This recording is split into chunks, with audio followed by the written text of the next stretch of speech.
Welcome to Showing Up Solo with Hannah and Nicole, your guides to navigating online marketing for your business. Welcome everyone to another episode of Showing Up Solo with Hannah and Nicole. Today we have Verity Sangan. She is an online course coach and the podcast host for bloggers creating courses. Welcome, Verity. Hey, thank you so much for having me. I'm really excited to be here. Yeah, so why don't you tell us a little bit about you and what you do and how you got there? Yeah, absolutely. It's probably not the most quote unquote traditional kind of what people would be expecting to get to where I've got to. But yeah, so I as you can tell from my accent, I'm not in the States or Canada. I'm over in Britain. So I live in Jersey, which is a tiny little island between England and France, which nobody believes me that it's here because it's only 45 square mile and tiny. But I promise you, if you zoom in enough on Google Maps, we are there. So that's where I'm from. And yeah, I work as an online course coach, which is really exciting. I work primarily with bloggers and solopreneurs to help them create online courses and get them teaching their passion online. My route to getting where I am now is, like I said, probably not that traditional. When I left school, I actually trained in nursing and I've still got my registered nurse status. I don't work clinically anymore, but I still maintain my registered nurse status because, as a slight aside, I still do some healthcare teaching. But what happened, I did ward work for a couple of years, and after having my first daughter, I just felt like the shifts it wasn't working for us as a family. I've got so much respect for anybody who can make shift work with family life. But for us and our little family, it just wasn't really working. But just about the same time, as luck would have it, a teaching job came up in our hospital's education centre. So long story short, I transferred down there. I was working with the higher education team. So I was working with the nursing degree students, which was brilliant. Did my higher ed qualifications. I'm really condensing this story, but then I moved across into the private healthcare sector. I did compliance management for about a year, which is way more interesting than it sounds. I absolutely promise you.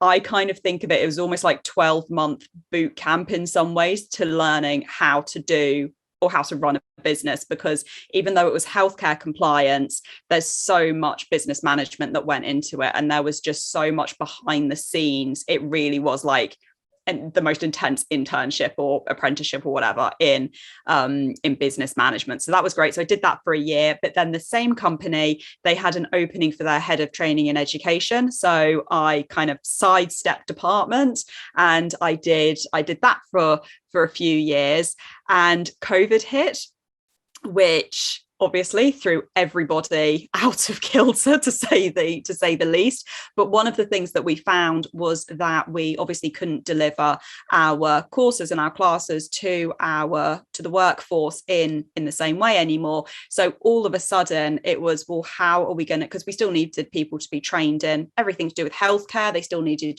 their diplomas that they were working on, their mandatory training. So we put everything online. It was crazy. I think within the space of about just over 12 months, I created nearly 50 online courses. It was intense, but you know what? Again, it was like boot camp for online course training.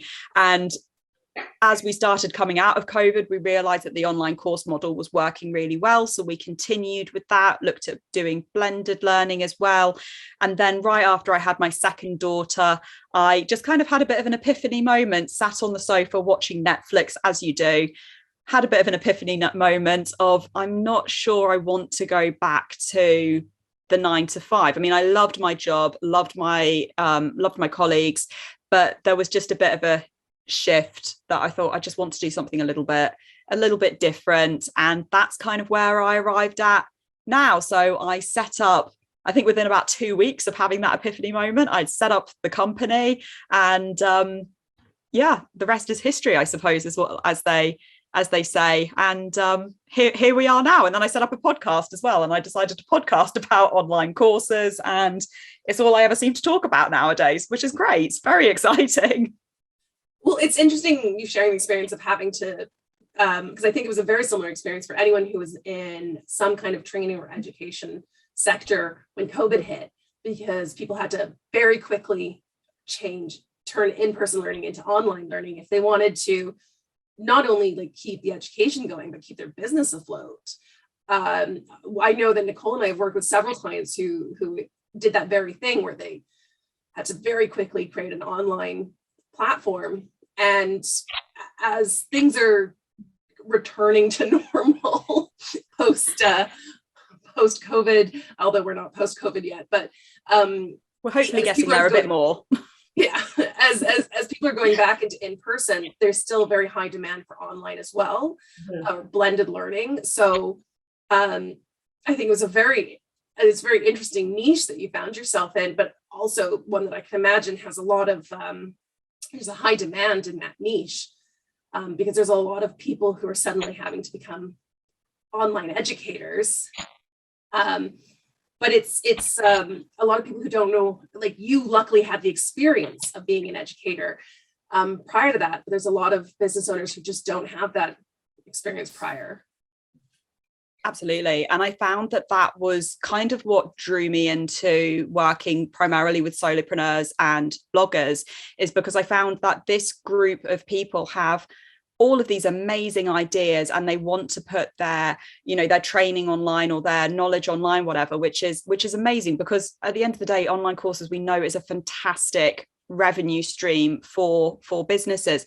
But what I found was, the more that I spoke to people in the blogging and the solopreneur communities, was that what they were putting together wasn't necessarily underpinned by teaching theory and by education theory.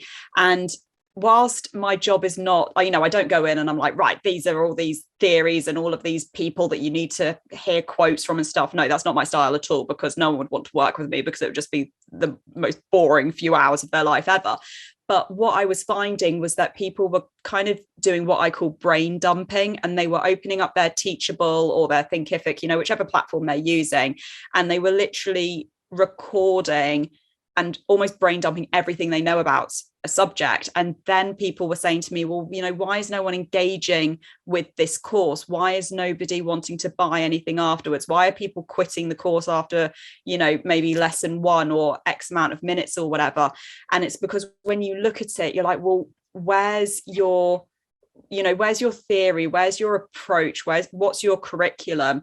And it's interesting because just before we started recording this episode, I was talking to somebody who'd approached me as a potential client, and they were saying, I want to put together an online course. I was like, great, let's start talking about this. What are your ideas? And their biggest thing that they wanted help with was creating videos for the course. And I was like, yep, that's definitely something we can talk about. And then I started probing a little bit more, and it sort of came to light that actually they don't have a curriculum.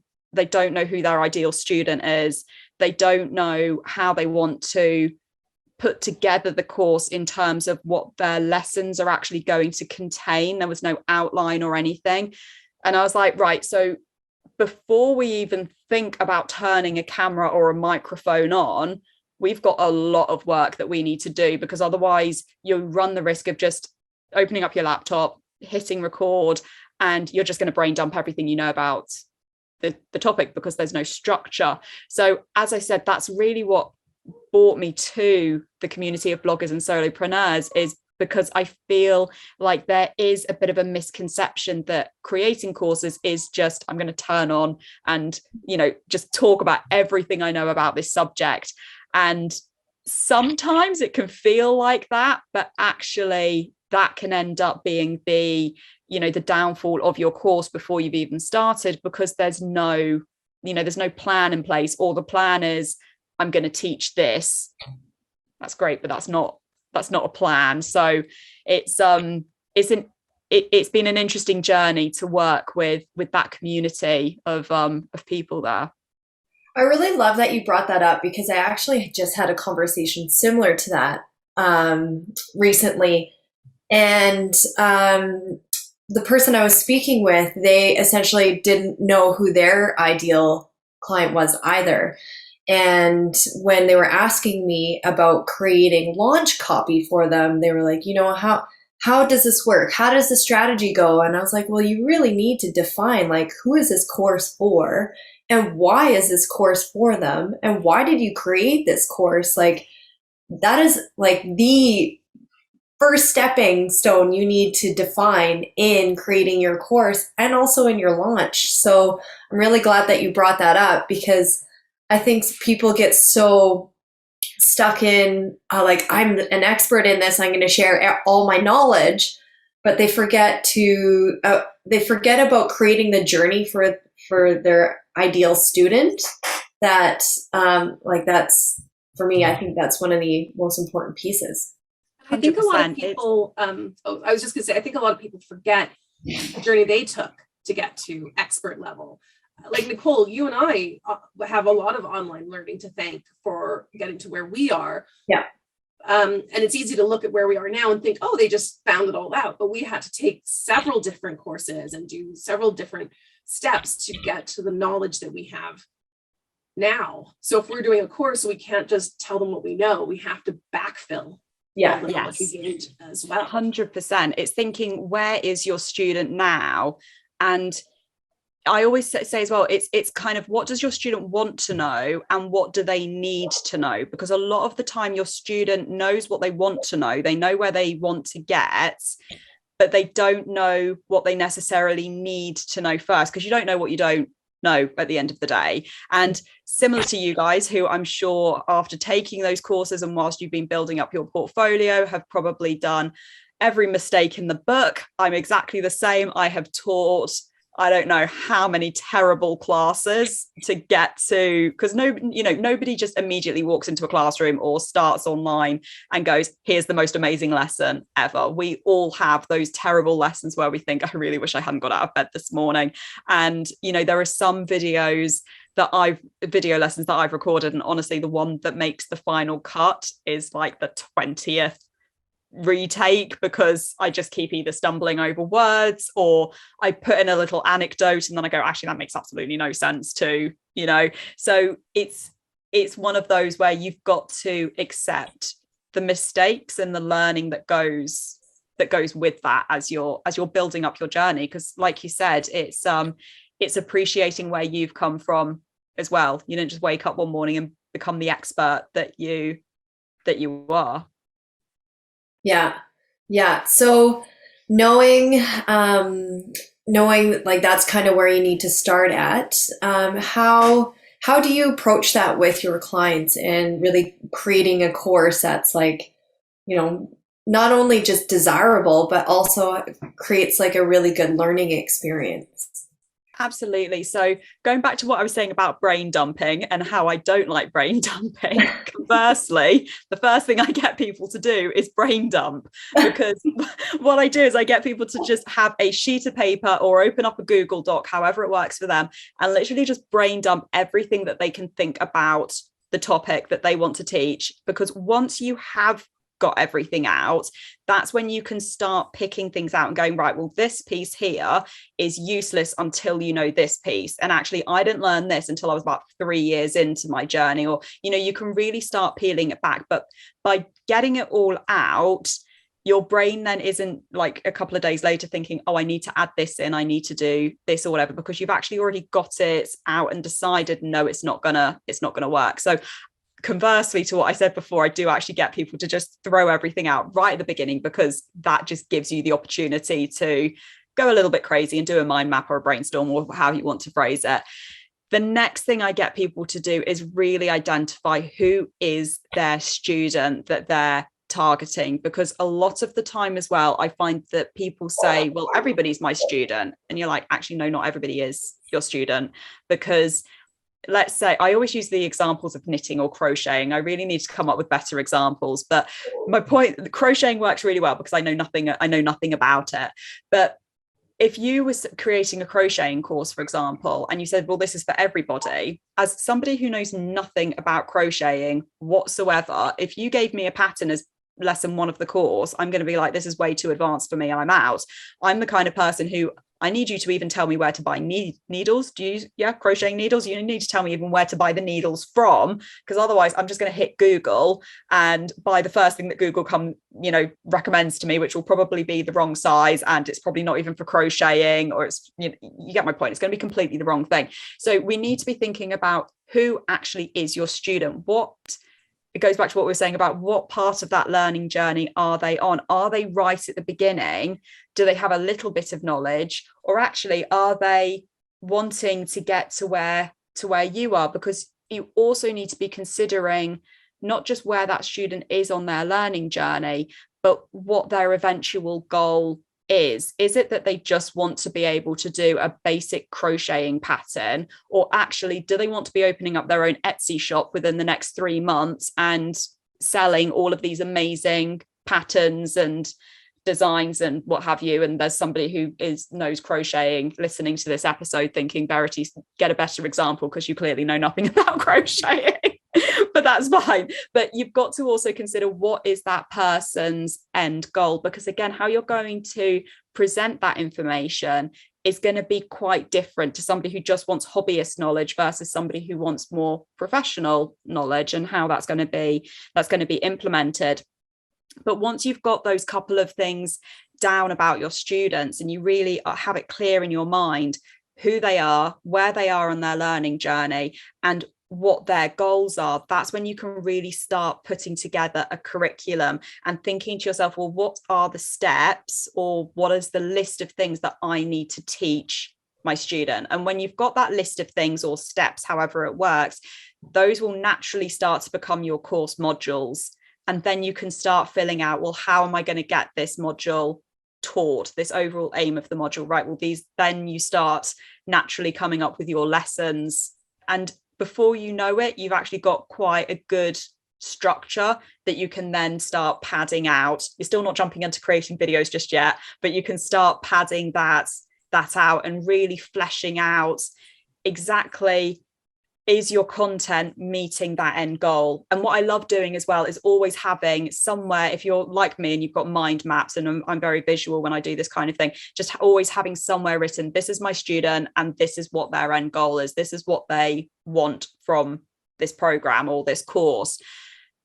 And what I like doing about that, having that as well, having that student in mind, is I find that when it then comes to writing your copy for your emails or your landing page or social media, whatever, you're starting to think already how you're going to go about writing that copy. Even if you think, well, I'm not writing my copy at all, I'm outsourcing it, but you can start having those conversations with somebody and say, this is how I've kind of structured it. Because otherwise, again, what I see people do is they start off creating these wonderful landing pages, but it's really not obvious who they're targeting, or they've got this wonderful course and the copy of the landing page just doesn't marry up at all. So it's making sure that it's really, really clear, because as I said, it helps bring everything else into place as you go further down the line. It's so interesting how much crossover there is between creating a course and marketing. I mean, obviously marketing course, but any kind of marketing, because that's the conversation we have with every client. It's one of the first episodes we recorded for Showing Up Solo was identifying who your audience is, who your ideal client is, and understanding where they are and where they want to be, because that's how you tell them this is for them. That's how they find out, like, whether what you've got to offer is the right product, service, course for them. You have to know it too. Otherwise, you're just kind of shouting into the void.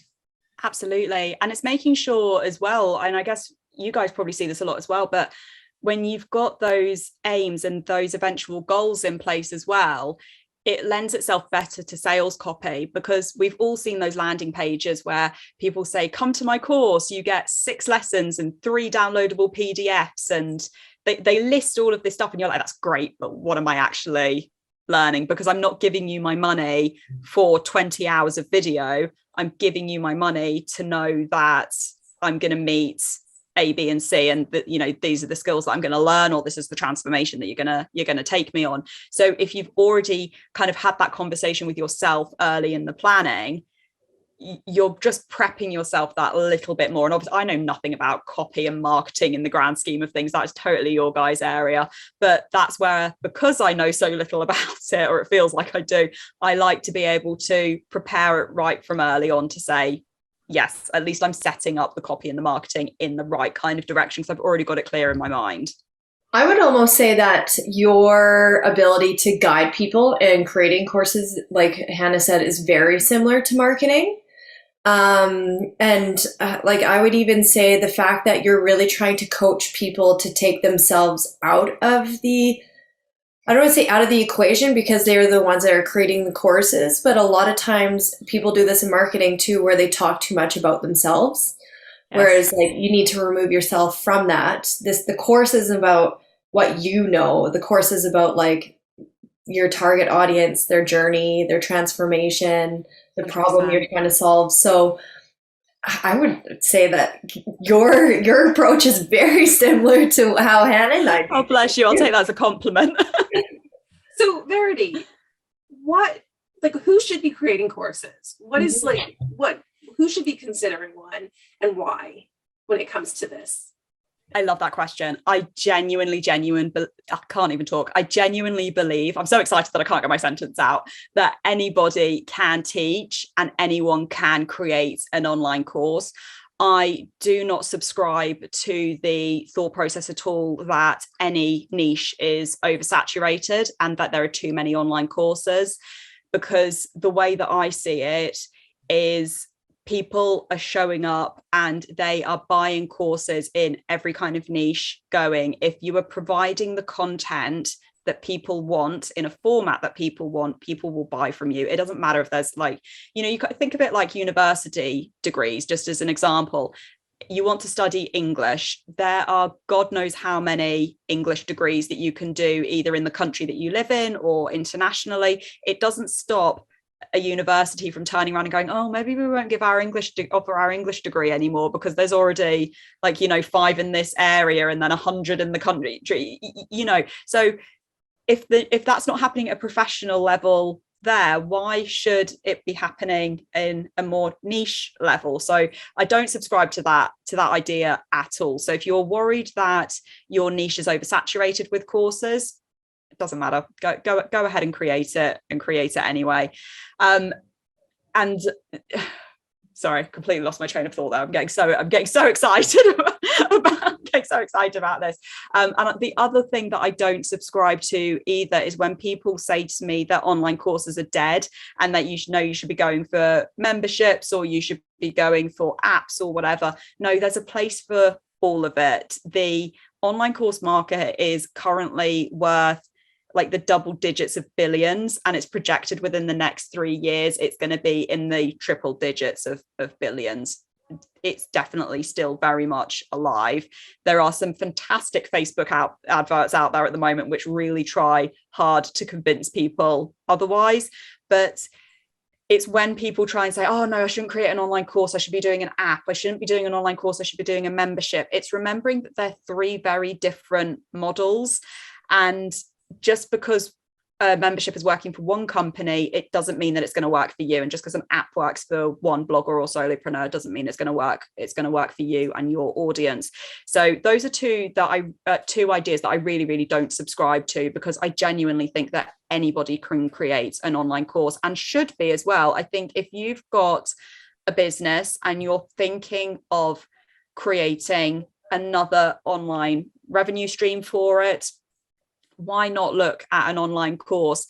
I think the worst thing that's going to happen is you and yourself are going to decide, actually, this isn't working for me. And that could be for a variety of reasons. Some people just genuinely don't like teaching or don't feel particularly good at it.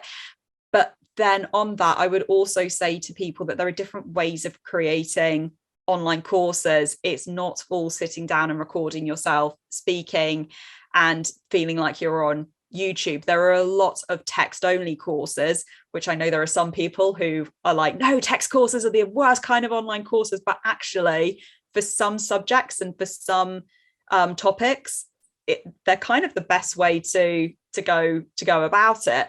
So to answer the question, I think anybody can create an online course. And I think that if you want to, you should be exploring that potential opportunity.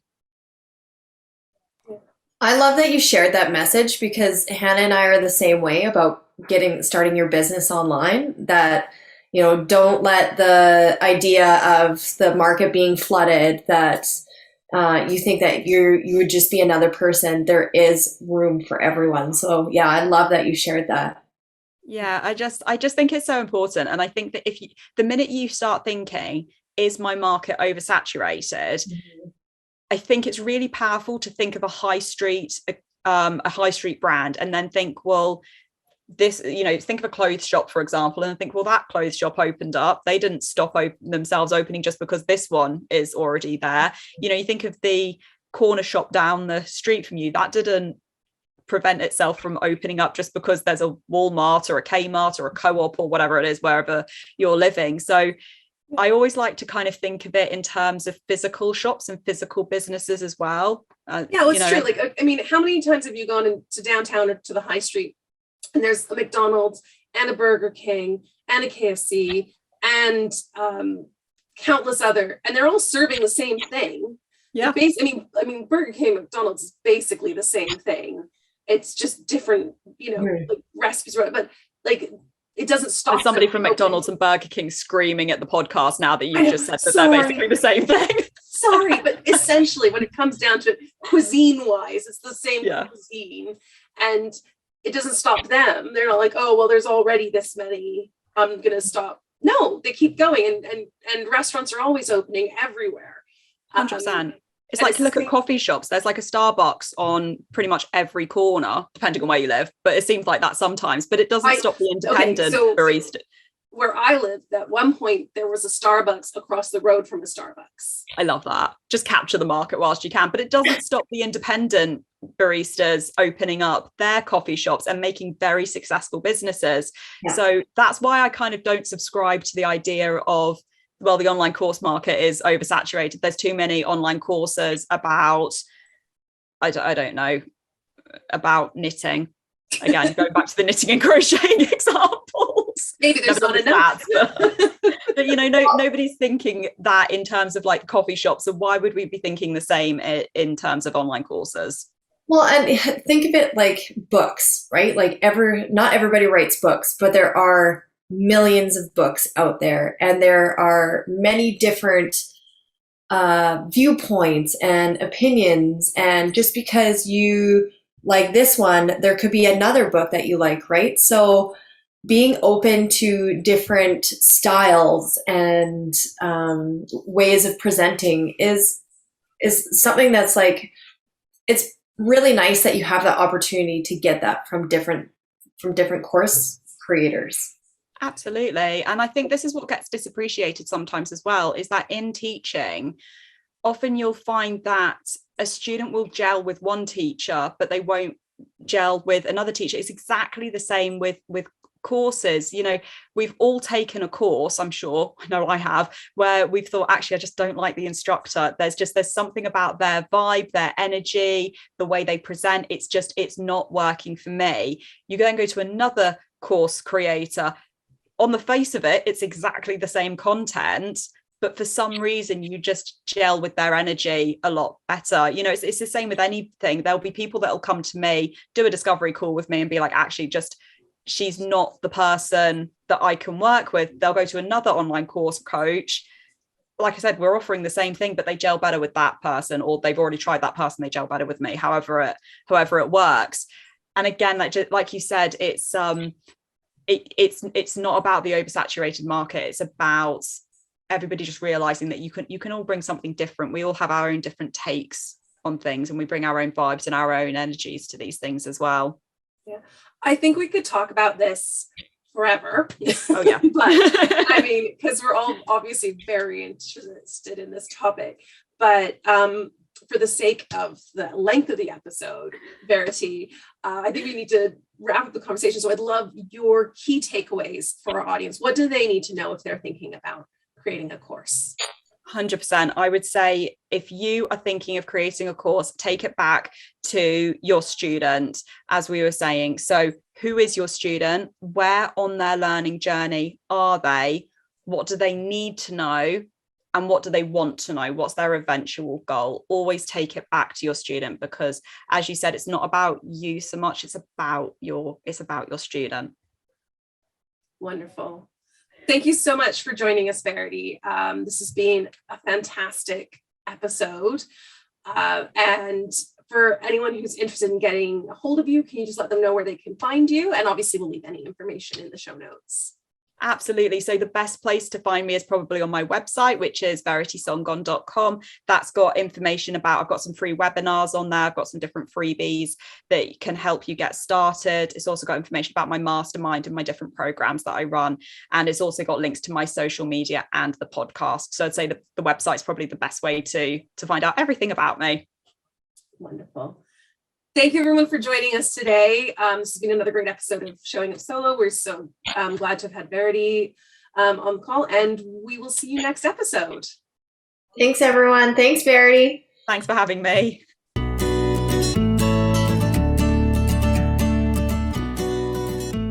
Enjoyed this episode?